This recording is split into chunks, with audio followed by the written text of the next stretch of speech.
All right. I think some of you would have given PT. Have you? And I'm sure it is a very easy year this year. No?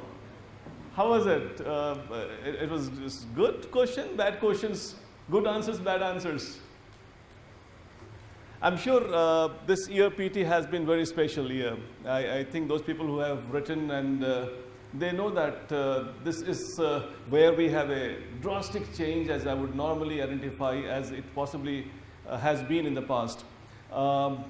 People say that the level of question has possibly gone up. People also say that the choices are very different. People also say that there are all kind of interpretations that we have got. One interesting interpretation came to me is we have subjective questions being asked in objective question. What is this? This is not done. So I think to some extent they're all correct.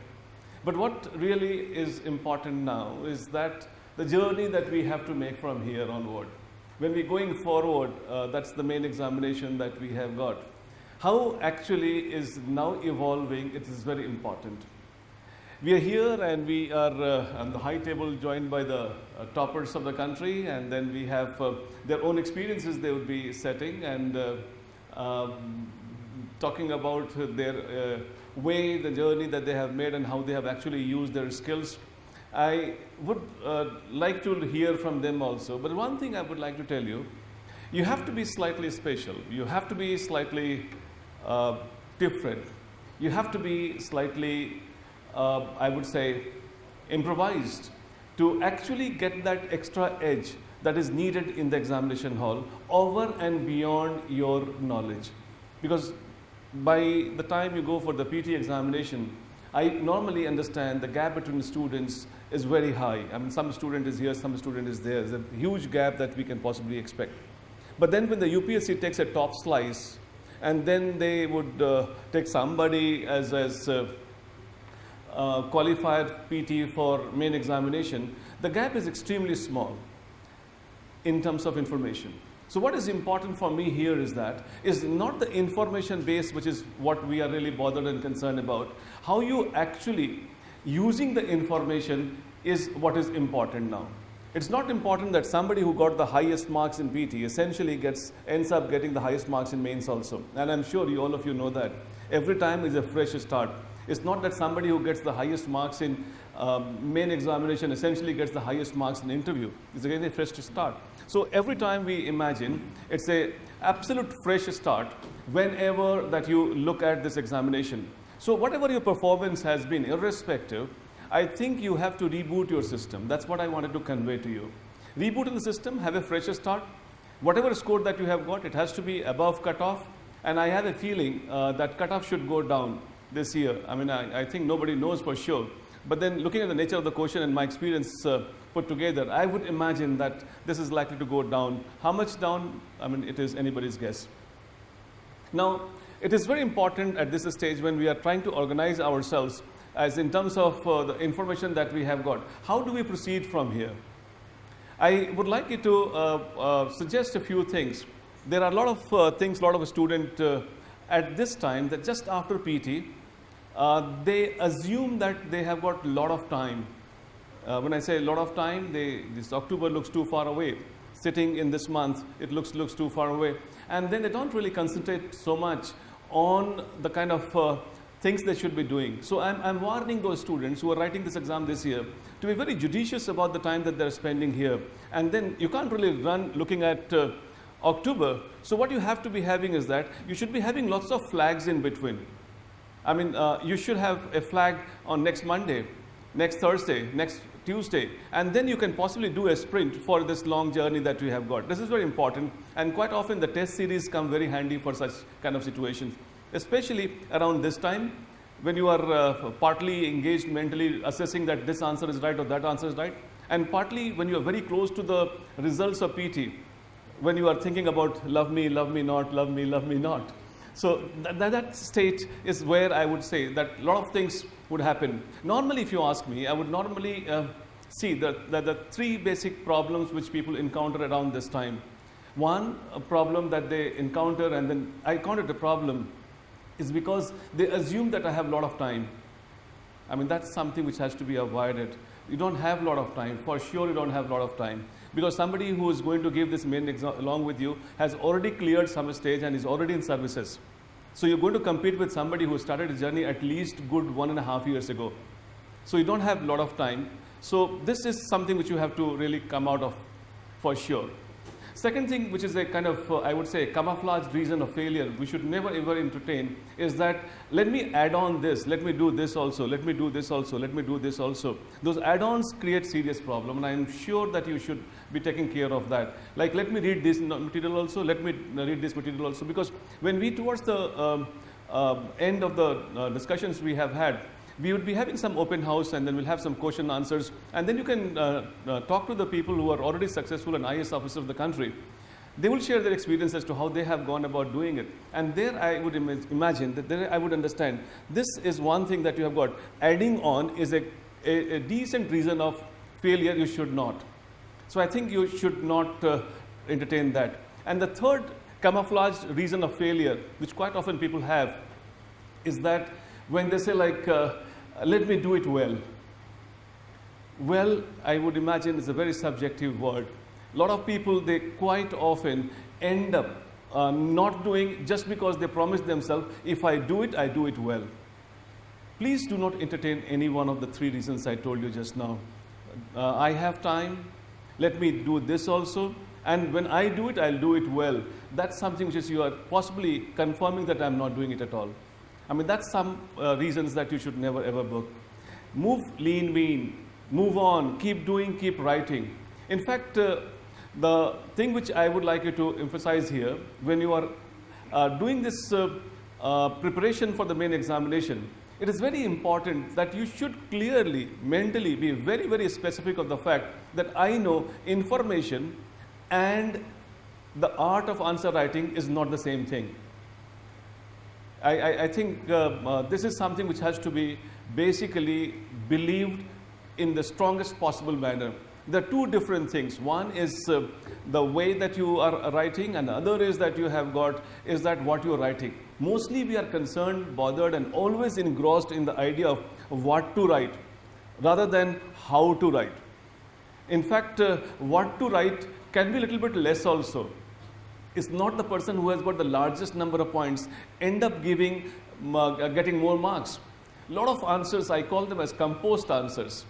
They put all the things together, and like they're like decaying facts that they have got together, and then it is not something which is what I want. A live answer. A live answer to me is one in which you should be actually having a power writing done. This is something which I like you to learn it carefully.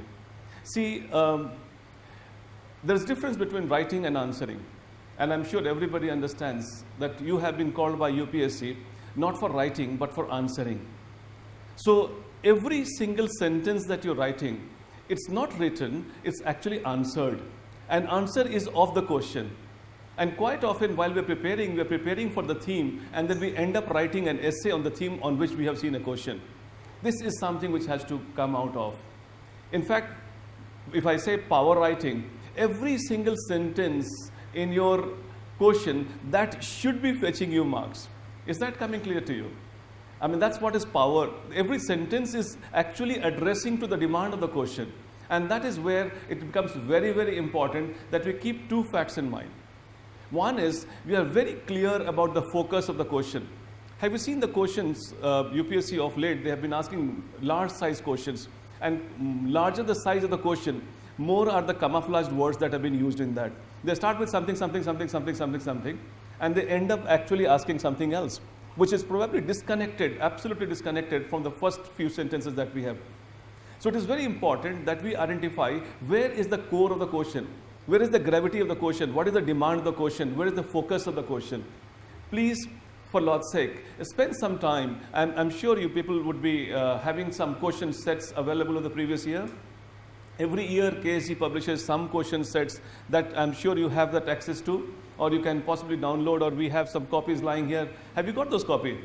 Please look at those copy and then pick up those question and see where is the core of the question, where is the question. And that is very, very important, and quite often we are ignorant of the fact we write on the theme, we write an essay, not an answer. I think this is where I would like you to believe that answering and writing are not same.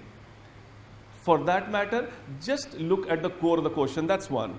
The second thing is that every time you have got a theme which is there, it has come with a purpose. Like as I normally give example, you are the same person who can be a brother for somebody, son for somebody, a student for somebody. So the treatment for you by different people is very different. So look for the purpose for which this core has been actually presented to you. And the purpose could be, I would imagine, purpose could be, I would say, evaluate some theme, some core, some focus, examine, describe, discuss, analyze, narrate, critically evaluate.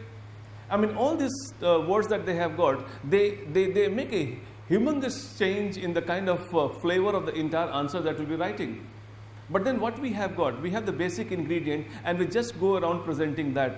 I hope if I can take a simple example, the same suji can become a halwa and then can be utpam or can be whatever dosa also, if you treat them differently. So it is very, very important. If I have asked you a particular core from a particular angle, I expect answers are always given. Why people don't get marks so much as they normally been getting in school days and college days is largely because they are slightly stressed in the conditions of the examination when they are not able to identify the core of the question.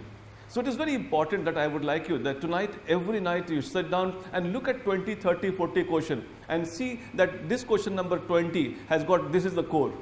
After some time you take up the same question and look at that, this time you're finding what core.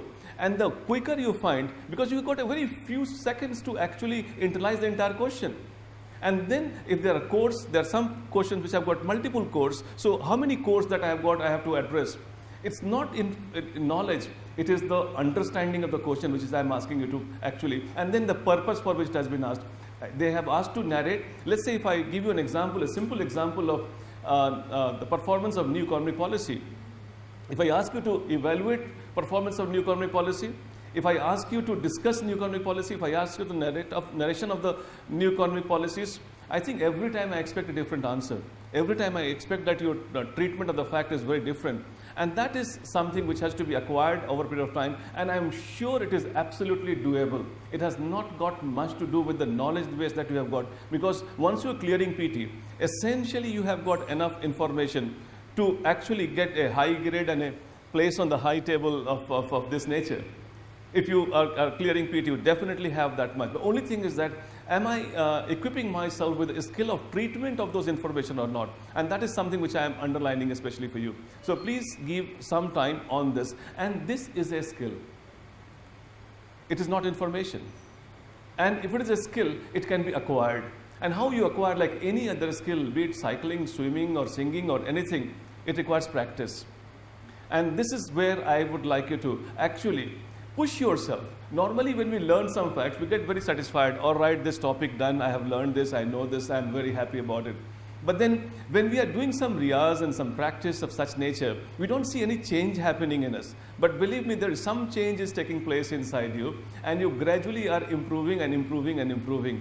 Please push yourself, do the practice. In fact, I always request you people that you should every day make a slot. I mean, fixed an hour, like 1 hour you fix whichever hour, but it should be fixed hour, 4 to 5, 11, 12 or whatever, 1 hour. Sit down for 1 hour, take 7 questions, any 7 question that you can pick up from the booklet or any other source, and then write 7 answers. I know 7 answers in 1 hour is not easy. But then I think if you practice running in the sand, you run faster on the track. That's what my assessment of thing is.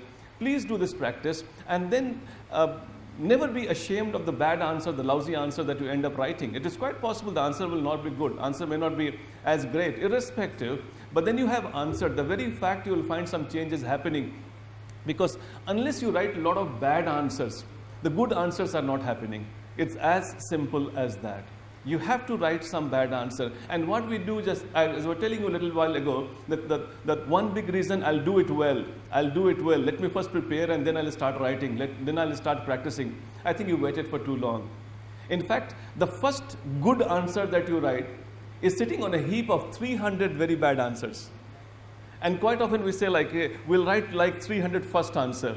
Come on, first you have to commit all those mistakes. You have to collect the heap of bad answers. So please do that. Please find out. And UPSC questions, I think the people on the high table will agree with me that there are a lot of fine points in the questions.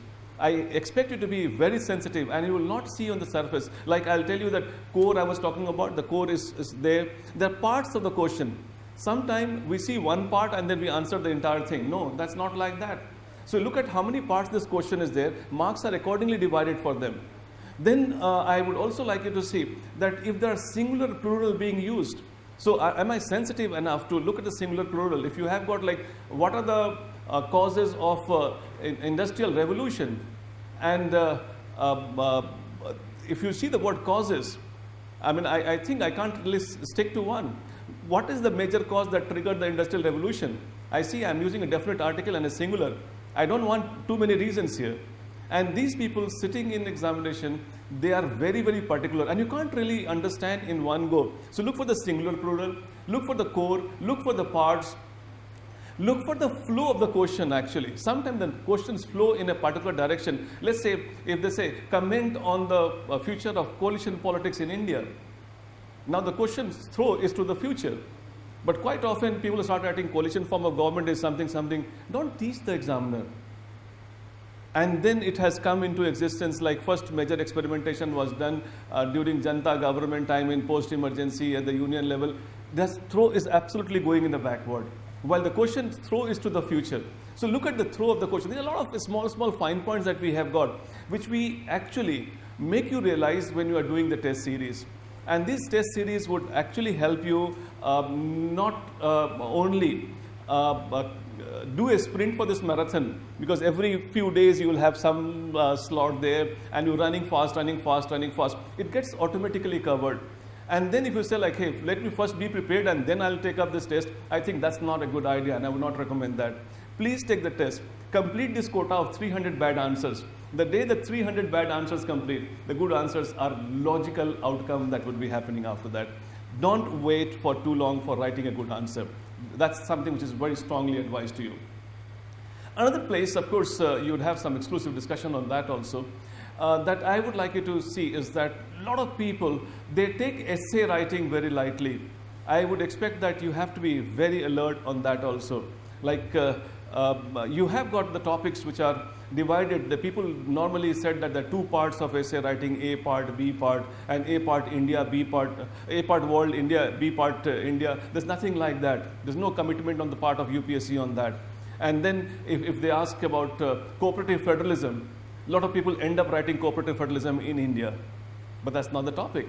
I hope you're getting that. I mean, if I'm talking about the last year's topic, if you could recall that, that's very different actually. So we have to be very careful about those letters which are used there, the words that are used there. Imagine UPSC gets 1 full year to decide about 8 topics. That means more than 1 month that they have got for one topic. So it has to be acquired very, very clearly. And then we would be conducting some special sessions for essay writing. I have personally worked for a long time on that essay writing techniques that to be developed, especially for those people who have the background is of theta, beta, lambda. They have not written enough. I mean, they're engineers, and with due respect to the engineers sitting on the dais and the doctors included. So I think I would imagine it is very important that you write some bad essays. So the course that we are planning to start very soon is going to be in where we will be having part of the day, we'll be discussing about the themes, and then after that subsequently we'll make you write. The very idea that you're forced to write, you end up writing the bad ones. I am reminding again the same thing. If you don't write the bad ones, the good would never happen. And then if you waited that I'll write the good one in the examination hall, you waited for too long. That's not the way it actually goes. So my request would be that please exhaust your quota of mistakes. Please exhaust your quota of bad answers. Please exhaust all those expectancy of a higher quality answer here itself. Write as many bad as you can. I promise the bad would not happen in the examination hall. And that is very, very important. Please do not waste your time now. Don't go for those calculating the score here and there. And I would expect that this is an art. And I think if you have practiced enough, even if you do not know the grammar, you can be a good singer. I think my favorite Kishore Kumar, I always like giving his example. He may not be very trained, but then he had really rehearsed so much that he could. I remember one instance in which I think there's a movie, Padosan, I think, Chatur Nar or some song that is there. And Manna Day, everybody know he was a very accomplished grammarized singer. But he goes on record in one of the interview I was watching. He said like, I am maybe a very trained singer, but in this song, since Kishore Kumar had practiced so much, I feel defeated. Can you imagine the importance of practice? You can defeat somebody with more knowledge by the sheer skill that you acquire by practicing and by practicing. And I am sure when you talk to the toppers of the country, they would definitely give you their views on that. But it is no substitute. Write down as many. Even if you are all joining KTP or KSG test preparation as we call it, or not, irrespective, if some of you need my help, I'll be more than happy to be part of your journey. In fact, that's how it has been all along. If you at any stage you think that yes, there is something which is where you can help me understand, you can help me identify. I as a teacher, I mean I may not be an entrepreneur, I don't want to be ever called as an entrepreneur. I as a teacher will be more than happy to be part of your journey. Allow me that slice, and especially some answers in which you have you think that you have done whatever you could possibly do, you can't do anything beyond that, and still the marks are not coming, still the people are not very confident about. I would like you to get back to me with those kind of answers. And you could always see me, you can always sit down with me, maybe some odd hour or whatever it is. I would like to identify where is the problem. Because these days, with the nature of general studies being so vast and so spread, it is impossible to imagine that you can master every corner of that syllabus. Nobody can ever master. So what you have in your hand, your capacity of, I would say, practice and more practice and more practice. So if you have practiced those do, re, mi, fa, sol, la, ti, I'm sure even if you have forgotten some words here and there, the tunes are so much crystallized inside us, ingrained inside, you would be doing it very, very well. And that's what my request is, that please do not leave the practice. Do the practice as much as you can. And quite often when you do, you essentially do it. And never get trapped by that, I have a lot of time. Never get trapped by, I will add this source also, that source also. These are all short reasons of failure. And then I will do it well. I find these three very, very innocent reasons of failure. And I'm happy that you all have been sensitized in time. You're not going to entertain any of them. In fact, I would say better is a byproduct of good. I would say better is the biggest enemy of good. Whatever way you want to present it, don't wait for the better. Better would happen if you do a lot of bad ones. And I think that's something which I'm going to leave you with. I think we would be trying to use the time. We have some more toppers joining us in a few minutes. And then we'll be having some discussions from them. And after that, we'll have an open house. And then we could possibly have some of the personal queries if you have got, they can also get addressed. Thank you very much.